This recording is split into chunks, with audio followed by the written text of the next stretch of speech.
All right, well, you go to your supermarket, you may have never heard of halloumi cheese, but I'll guarantee that you can find it in your local delis or shops. Or this is in our grocery store. I never knew it was there until I was introduced to this. This one has fresh herbs on it. You can get it with Indian spice, jalapeno, comes in all kinds of different flavors, but just plain is great. You can season it up yourself. But all I do is I slice it. You can see it's very firm cheese. You don't need it very thick. About a 1/4 inch is plenty.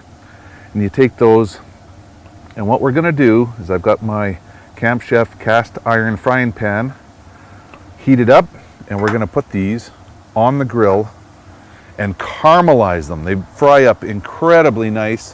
When you put them in there, you can hear that sizzle. It almost looks like hardened butter when you're putting it in here.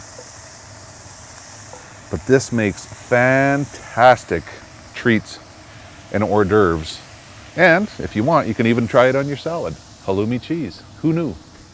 What we have here is a cow elk tenderloin. I've got some olive oil, ginger, garlic, and of course, I know I said it's elk, but the Canadian moose seasoning works awesome on any type of venison. So I just touched it up with that. I've got the Camp Chef Smoke Pro barbecue sear box, nice and hot. You can see that it burnt off all the stuff from the last steaks that I seared on there. And I'm gonna take this tenderloin and just lay it on here.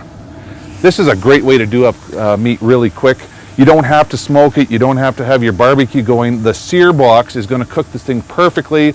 We want it medium rare, so we're just gonna give it a few minutes on each side.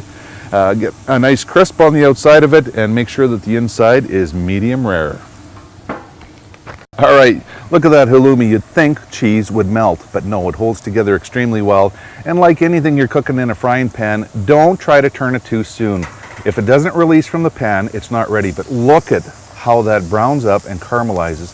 This cheese has so much flavor and so many depths of flavor when you fry it up. It is incredible. Like I said, you're gonna want to find new ways to use it and create new recipes. But this is a great starter when you're having company over. That's perfect.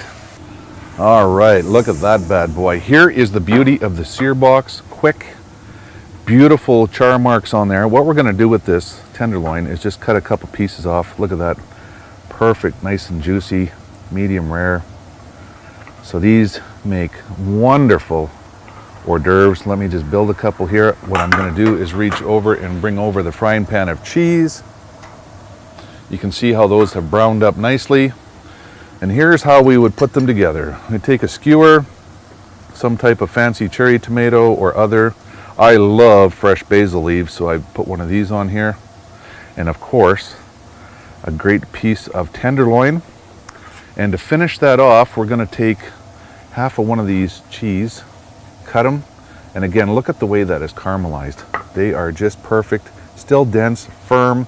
That goes on there. There it is, your halloumi hors d'oeuvre.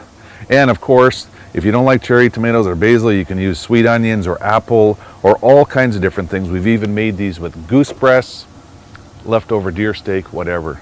Just very versatile. And experiment with different flavors. You're gonna find out that each one has a unique taste, and the sky's the limit.